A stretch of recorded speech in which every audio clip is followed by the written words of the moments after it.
amigos, estábamos en los ejemplos prácticos de esta filosofía nefasta de erigir a la ganancia capitalista por encima de todos los valores y más allá de todos los valores.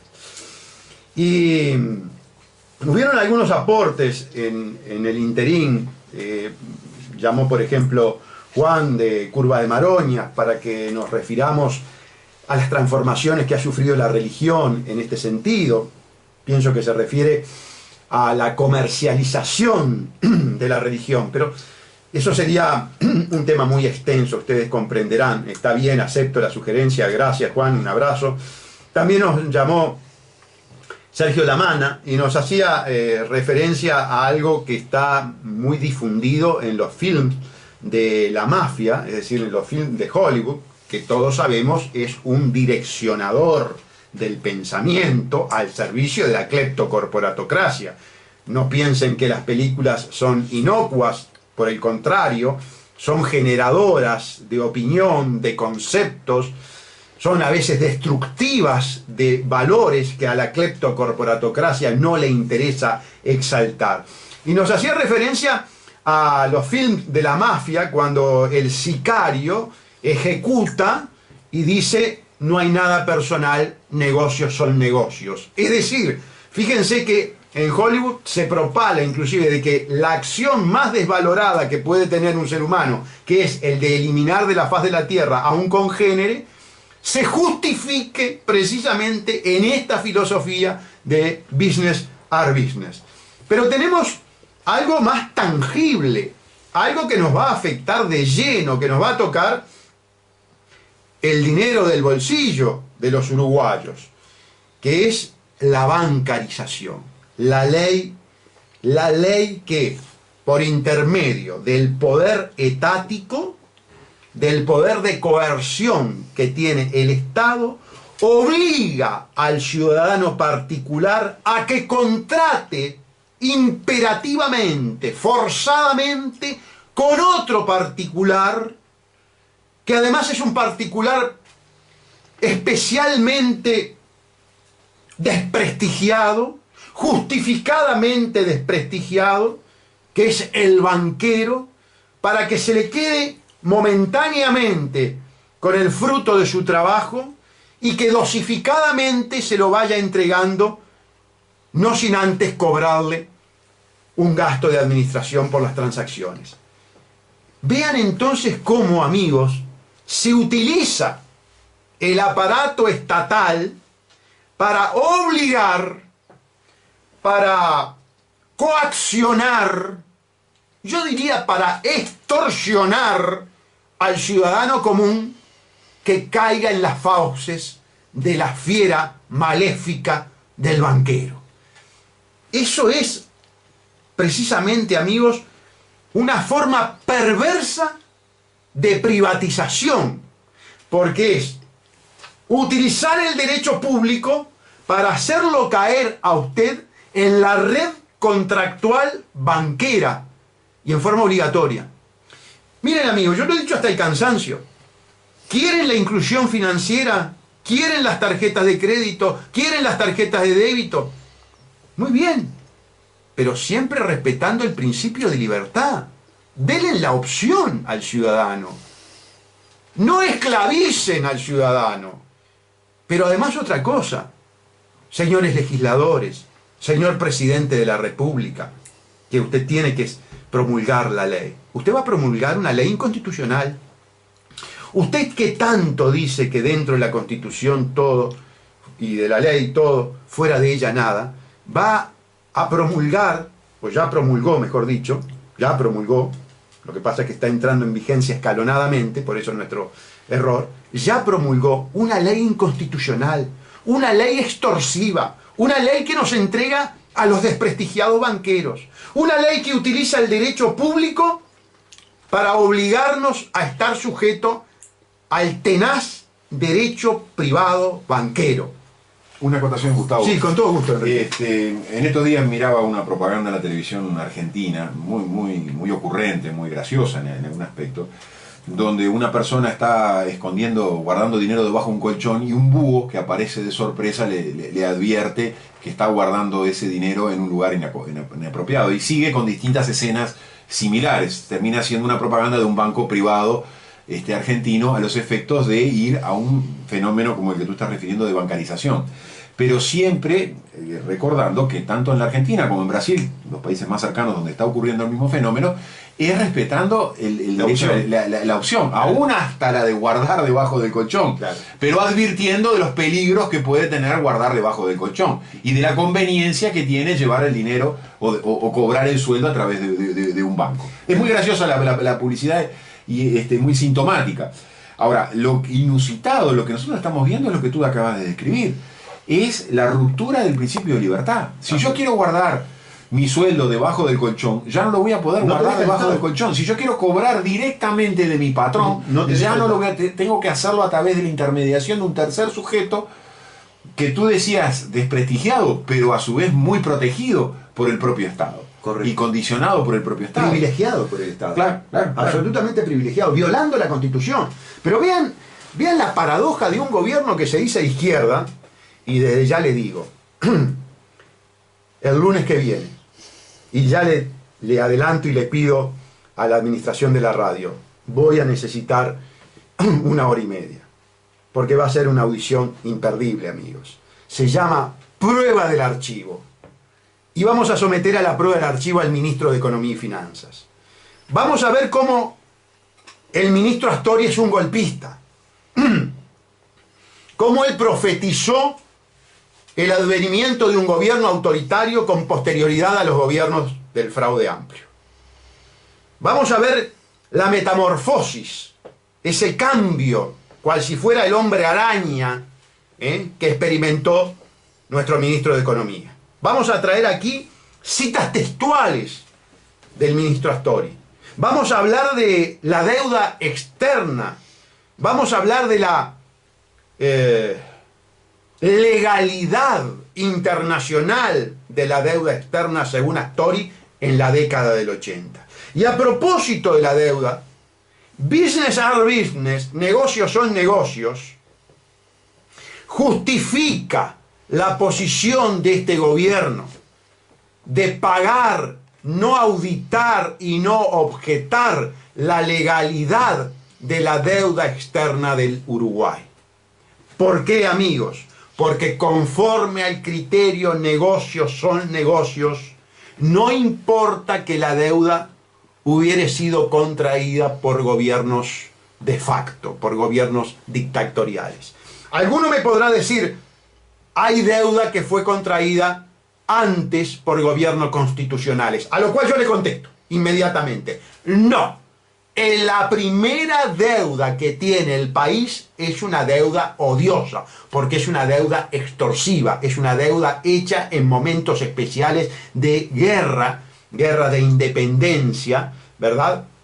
Y entonces, si el origen es un origen extorsivo, si el origen es un origen ilegal, hay una contaminación posterior de todos los frutos del árbol contaminado. Es la teoría del árbol contaminado para referirnos a la deuda odiosa. Pero vean entonces, amigos, cómo analizando el concepto business are business, llegamos a la conclusión ineluctable de que es precisamente la filosofía que emana y quiere que se difunda la cleptocorporatocracia, porque sale entonces de la posibilidad del ciudadano común, del pueblo, poder escrutar, poder controlar las finanzas, los negocios de esa élite.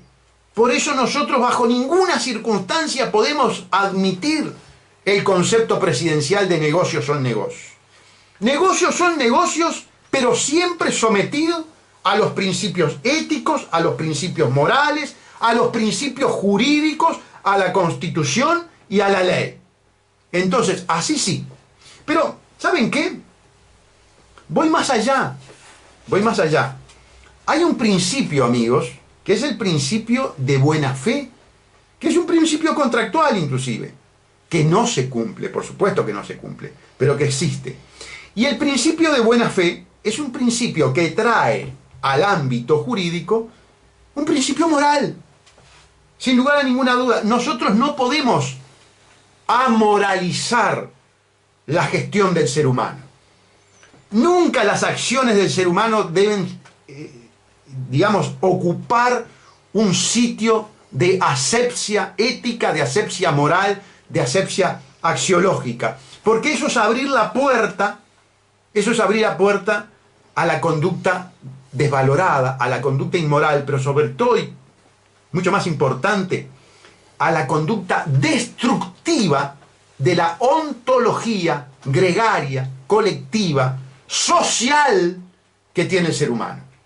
Claro, las corporaciones quieren exacerbar el individualismo egoísta, que yo no quiero extinguir.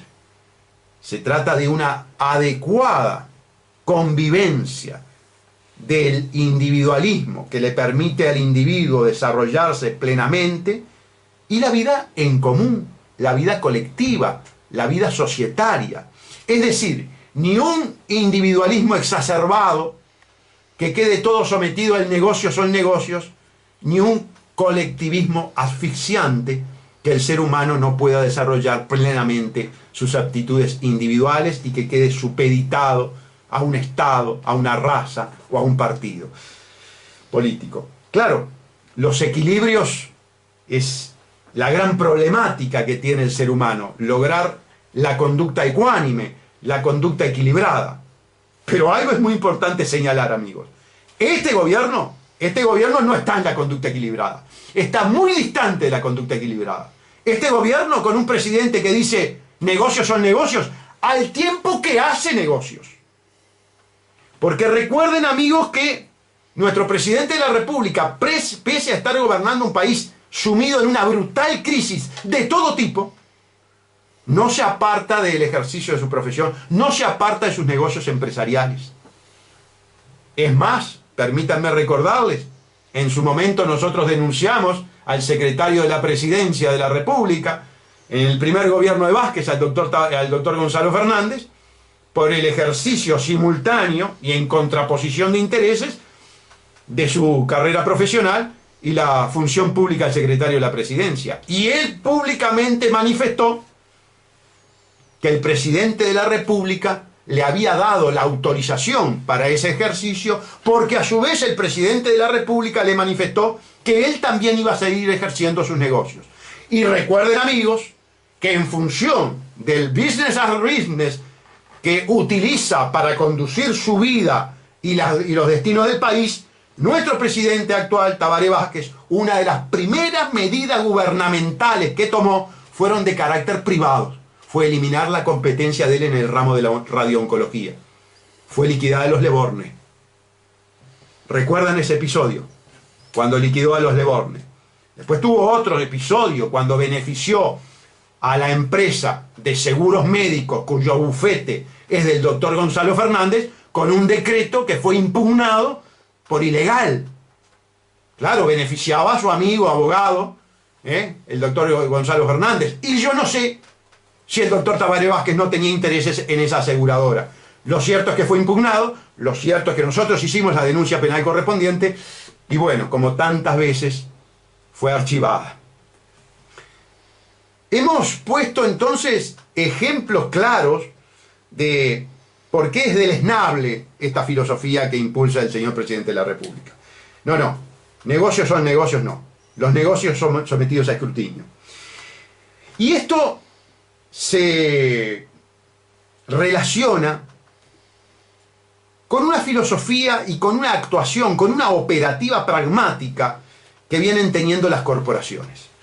Las corporaciones vienen financiando campañas electorales para llevar al Parlamento a políticos que estén dispuestos a liquidar el derecho público, que estén dispuestos a una promiscuidad jurídica de lo público con lo privado, poco menos que a la extinción del delito de conjunción del interés público con el privado. Pero va más lejos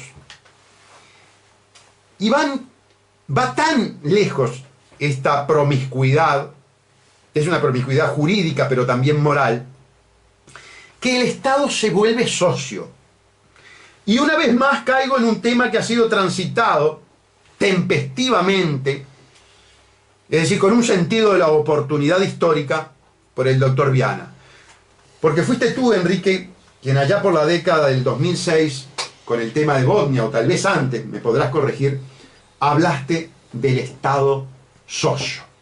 Sí, correcto. En el 2005, nosotros cuando presentamos la demanda de Bosnia a fines del 2005, en aquel momento, te confieso que a título casi de hipótesis, ¿no? Nosotros planteábamos que el Estado se había vuelto una especie de socio de hecho de la industria de la celulosa.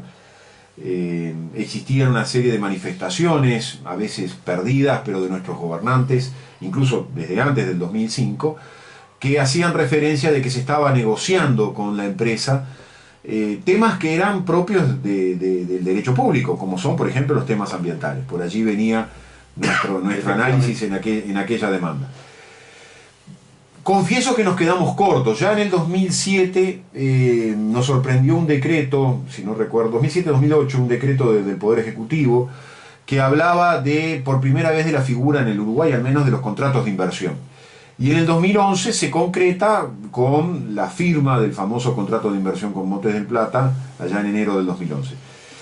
Allí ya comprobamos que la cuestión ya no era de socios de hecho, sino que era, podemos decir, de derecho, o socios contractuales, que había una figura contractual que aunaba intereses comunes de parte de funcionarios públicos, de nuestros gobernantes, pero algo más todavía, de parte del Estado uruguayo, porque cuando uno lee el contrato de inversión con Montes del Plata y distingue ROU como República Oriental del Uruguay y MDP como Montes del Plata y luego asigna los compromisos que asume cada uno de ellos, cuando se atiende a mirar qué es ROU, bueno, ROU, República Oriental del Uruguay, quiere decir que nuestros gobernantes, en nombre de todos los uruguayos, están comprometiendo la voluntad de todos nosotros por el tiempo de vigencia del contrato.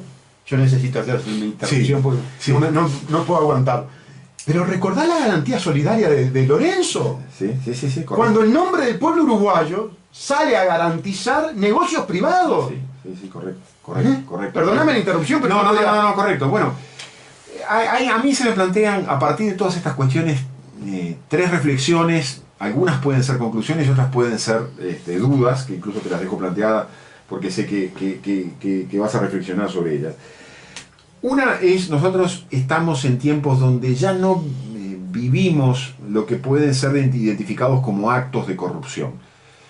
Hechos aislados, de cohecho, de soborno, de las figuras que están establecidas claramente en el Código Penal. Tú mencionaste la conjunción de interés público y privado, cosa que yo tengo mis dudas de que siga vigente, sobre todo después de la ley de las PPP, que admitió al menos una fórmula legítima de conjunción de intereses públicos y privados. Lo mismo que todas las demás leyes que han establecido las posibilidades de que nuestros entes autónomos, servicios descentralizados, hasta nuestros gobiernos municipales creen sociedades anónimas. Eso, cuando ya trasciende a ese nivel estas fórmulas de confusión de intereses, como tú bien decías, estamos en lo que Mariano Grondona llama estado de corrupción, allá en un libro del año 1993.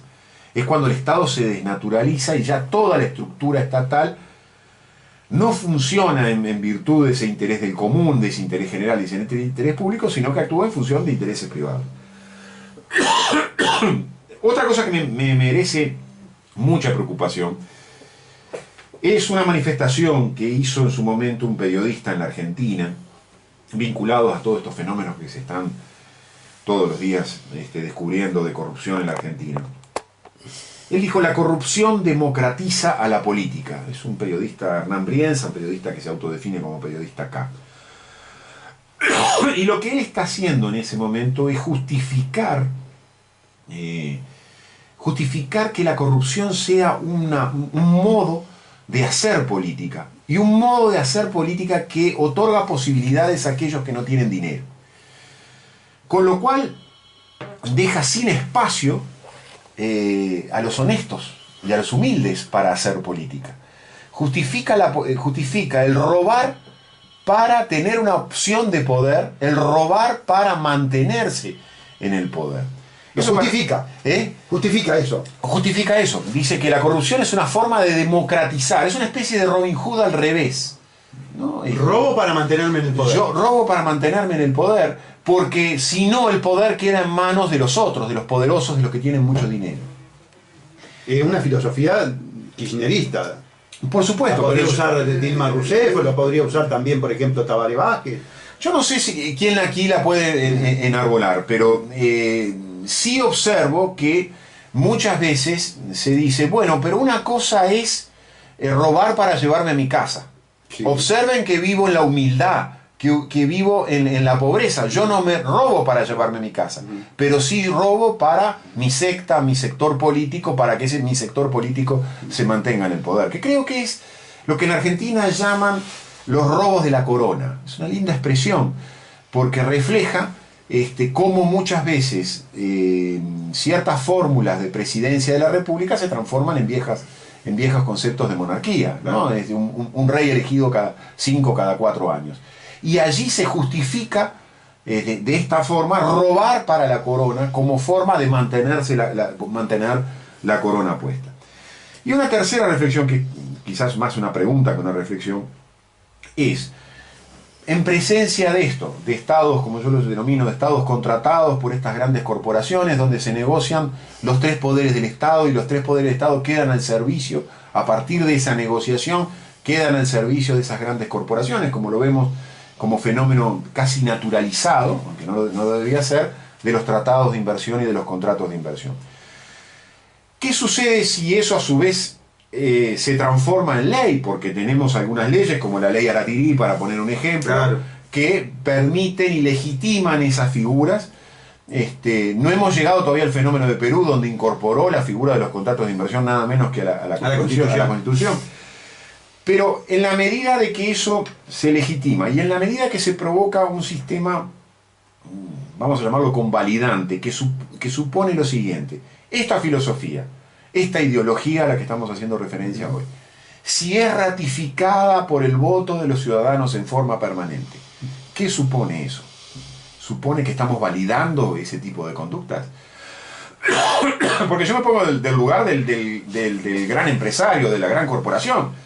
Este hombre va a venir y va a decir, mire, ustedes firmaron este documento dice que sus gobernantes actuaron en representación de ustedes, pero lo más lindo, que en los sucesivos periodos electorales, estos gobernantes han sido ratificados, con lo cual yo refrendo que este documento es absolutamente válido. Ustedes han consentido esta forma de estado de corrupción, por llamarlo de alguna manera. La pregunta es notable, porque en definitiva la gran pregunta es, ¿se puede legitimar, el legislador puede legitimar conductas ontológicamente criminales?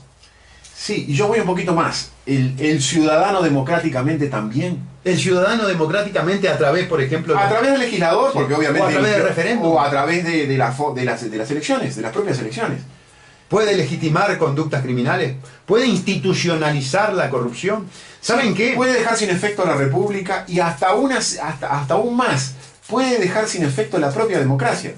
Porque cuando tú otorgas una fuente normativa, un contrato, mediante la simbología de estos negocios son negocios, y haces un contrato de inversión como el contrato de Montes de Plata, le estás dando parte de la soberanía legislativa a una empresa privada. El ciudadano puede consentir eso cuando eso va contra las reglas de orden público de la Constitución. Va contra la Constitución, en definitiva. Yo te diría que ya tenemos ejemplos por los cuales se ha apelado a la ciudadanía para tratar de legitimar conductas ontológicamente criminales. Desde el momento que el Uruguay plebiscitó los derechos humanos, la respuesta a este interrogante que nosotros estamos haciendo tiene ya verificación empírica.